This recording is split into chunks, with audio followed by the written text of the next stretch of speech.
Hello friends, thank you for joining me for the flip through of the second Steampunk Journal. You might have seen already that I created the cover out of a purse that I picked up at the thrift store.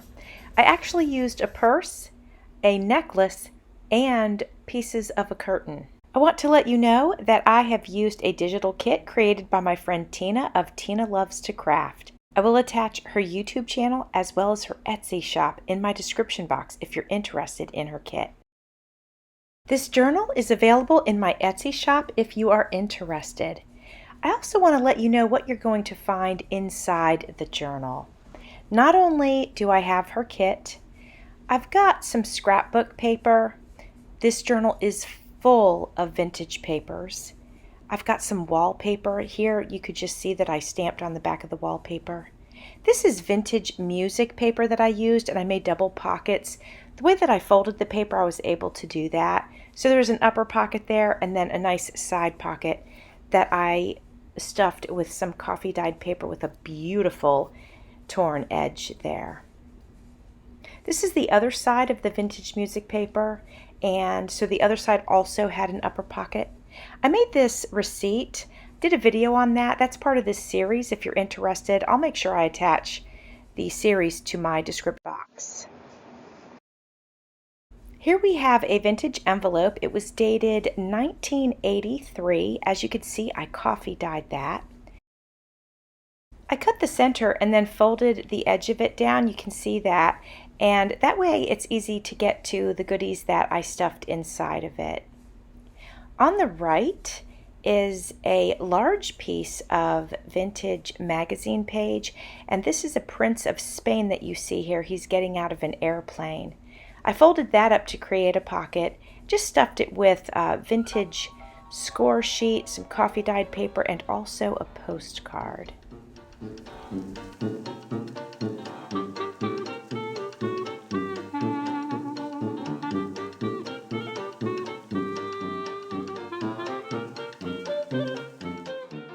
Here you can see the Prince of Spain is dancing, and on the right is some of my gray dyed paper. I made this tag. The tag is from the kit. I attached a ball pin.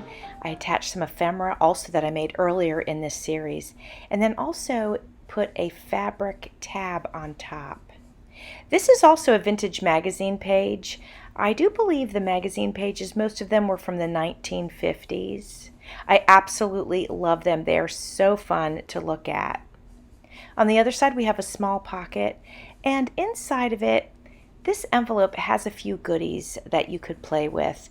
There's a couple pieces of ephemera in there, and then there's a couple of charms, sort of with a steampunk flair. I think there's 2 anchors, some chain, just so that you could be creative in whatever way that you would like to be creative with this journal. I did a lot with this journal, but I also left a lot of spaces that you could add your own flair to it. And I do like to do that because I do think it's fun to make it your own. You can see on the bottom right there's a monochromatic stamp there that I did of a bird. This is another magazine, vintage of course, and I just love the advertisements, and I just love that cleaning glove there. I think it's great. I mean, that is just such great fun.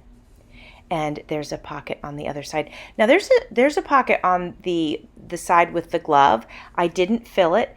It's an old magazine, so I don't want to overtax it, but you could put something small in there if you wanted to. This is the other side of that vintage envelope. I just stuffed it with an invitation there that I had. I think that was given to me in Happy Mail. Either that or I found it at the thrift store. Here's more of the vintage music paper with another upper pocket. Just stuffed that with a vintage score sheet. I want to let you know that paper was also from the 1950s, and I just love it. Here's a piece of ephemera that I made with pieces that I created, but also pieces from the digital kit that Tina created. Inside is some of my black coffee dyed paper. That was really fun to make, and I'll have to share that process with you. As you can see, it was kind of unique, not something that you see all the time. The tag here, I did a video on how I created that using the vintage music paper, also some stickles, and pieces from the kit, as well as some lace, a thrifted earring, and some tulle. That's wallpaper there that I just touched, and another page from the kit. Small pocket filled with tags from the kit. And that small pocket page is also vintage. So much vintage goodness in this journal, honestly. This was given to me in Happy Mail, and another score sheet there. The tag comes from the kit, and it's attached to some scrapbook paper. Oh, this card, that is a playing card, that is Dutch. That came from overseas, and I just love it. It's vintage and it's fantastic. Here is an envelope that I had stuffed with some paper that fits nicely in the pocket. This is the end of the first signature. I forgot to show you the charm, but the charms are similar on the second and third signature. They're not exactly the same. They're very, very similar. So I'll be sure to show you that in this one. So I did some stamping, as you can see.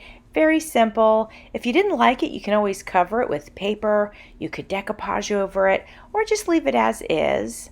Nice envelope stuffed with some paper there, and another one of those vintage cards that I love so much. I feel like the shape of the, what do we call those? The shape of the symbols is quite unique. So here is another magazine page. That is still the Prince of Spain. I used a couple of pages with him on it. I just thought it was kind of neat. That is I guess a vellum envelope that I stuffed with a map. Oh yes, and then this is another vintage magazine, and the advertisements are just so fun to look at. I just thought that was great to add those. Here I have a piece of vellum that I used for the center signature, folded it up so that there's two pockets, stuffed those with some coffee dyed paper, as well as a Scrabble instruction manual that I went ahead and I put some ephemera inside of it, but I also put some lined papers and tags inside of it as well. There's a lot more that could be done with this to dress it up in any way that you'd like to.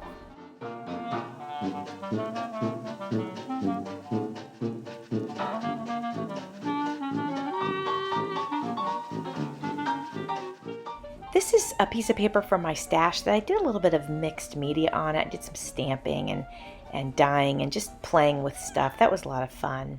More vintage goodness here. This tag and pocket comes from Tina's kit, and it is attached to more vintage magazine pages. I wanted to let you guys know that Tina had sent me her kit in my 2K giveaway, and so she sent it to me printed on one side, so I went ahead and coffee dyed it.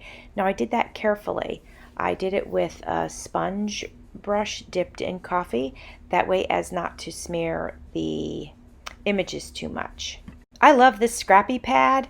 I used vintage statements, shopping statements for it, and on the top of it I used a piece from the kit, and then I actually added a watch face to it with a ball pin and a little key dangling from it.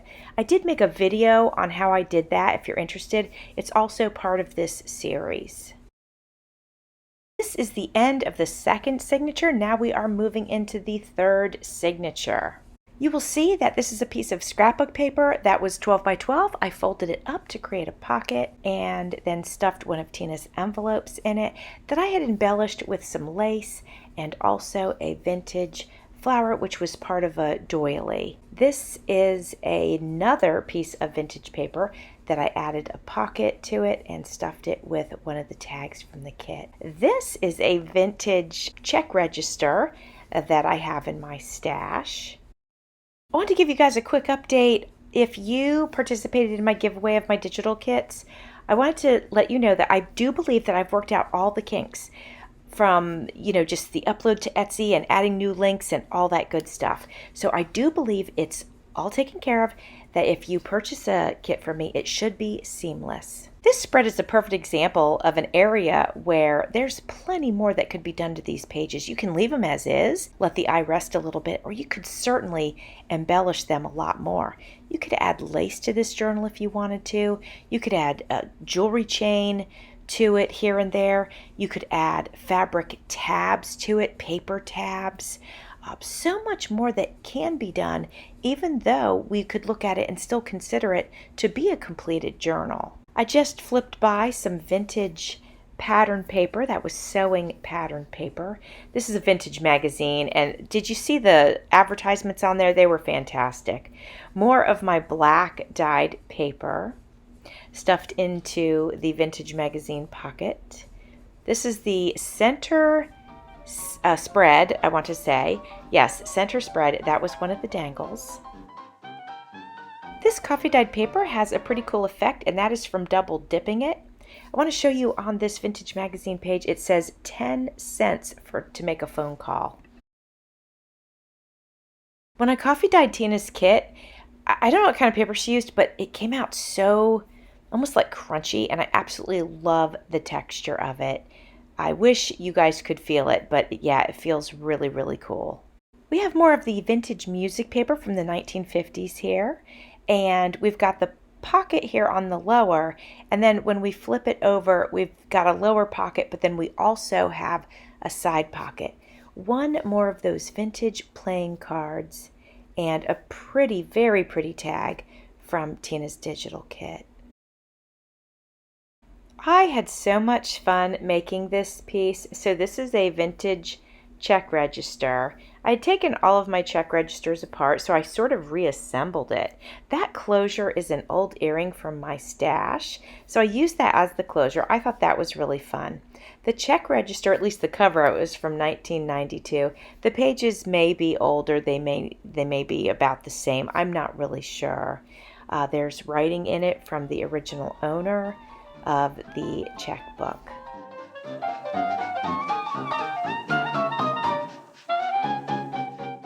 I hope to remember that I used one of my earrings in my stash to create a closure because I like it. It looks just kind of cool, just something unique. So I hope that I remember that I did that because I'd like to do that more frequently.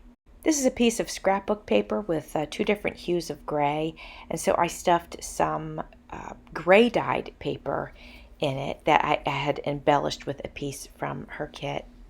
And then we've got a magazine page, which I put a vintage library card in that I had embellished with some ephemera that I had made. Here we have a beautiful tag from the kit, and all I did with that was just ink it and then added some lace to the top of it.